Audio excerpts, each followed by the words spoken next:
ചെറിയ ചെറിയ പ്രാണികൾ, പല്ലികൾ മുതൽ യാദൃശ്ചികമായി നിങ്ങളുടെ കൺമുന്നിൽ തന്നെ എത്തിപ്പെടുന്ന ചില നിർഭാഗ്യവന്മാരായ കിളികൾ തുടങ്ങി അങ്ങനെ നീണ്ടുപോകുന്നു ആ ലിസ്റ്റ്. ഇപ്പോഴത്തെ ഒരവസ്ഥയിൽ ഓരോ നേരം ഭക്ഷണം കഴിക്കുക എന്നതുപോലും നിങ്ങൾക്കൊരു അവാർഡ് കിട്ടുന്നത് പോലെയാണ്. പിന്നെ ബാക്കിയുള്ളവരുടെ ഭക്ഷണം ആകാതിരിക്കുക എന്ന് പറയുന്നത് അതിലും വലിയൊരു അവാർഡാണ്.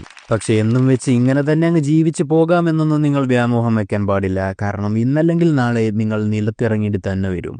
അപ്പോഴാണ് കാര്യങ്ങൾ കൂടുതൽ ഇൻട്രസ്റ്റിംഗ് ആകാൻ പോകുന്നത്.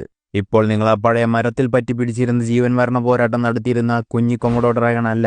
കൊമഡോ ഐലൻഡ്സ് എന്ന നികൃഷ്ട ലോകത്തിലെ എല്ലാ വെല്ലുവിളികളും നേരിടാൻ തയ്യാറായ അൽ കൊമഡോ ഡ്രാഗൺ. അങ്ങനെ ആദ്യമായി നിങ്ങൾ നിലത്തുകൂടി നടക്കാൻ പോവുകയാണ്, ശരിക്കും പിച്ച വെച്ച് പഠിക്കുന്ന ഒരു കുഞ്ഞിനെ പോലെ. പക്ഷെ നിങ്ങളുടെ കാര്യം മനുഷ്യ കുഞ്ഞുങ്ങളെ പോലെ എല്ലാ കാര്യങ്ങളും കുറച്ചുകൂടി ഡേഞ്ചറാണ്. കാട്ടിൽ ഓരോ ഇലകൾ ഇളകുമ്പോഴും നിങ്ങൾ സൂക്ഷിക്കണം. കാരണം ഒന്നുകിൽ അത് നിങ്ങൾക്കുള്ള ഫുഡായിരിക്കും, അല്ലെങ്കിൽ അത് നിങ്ങളെ ഫുഡാക്കാൻ വന്നവരായിരിക്കും. സോ നിങ്ങളുടെ ഇന്ദ്രിയങ്ങളൊക്കെ എപ്പോഴും ഹൈ അലർട്ടിലായിരിക്കും. പൊതുവെ ജീവിതലോകത്ത് ഈ ഒരു ജീവിതഘട്ടത്തിലാണ് നിങ്ങളുടെ അമ്മ നിങ്ങളെ കൈപിടിച്ച് ജീവിതമൊക്കെ പഠിപ്പിക്കുന്നത്.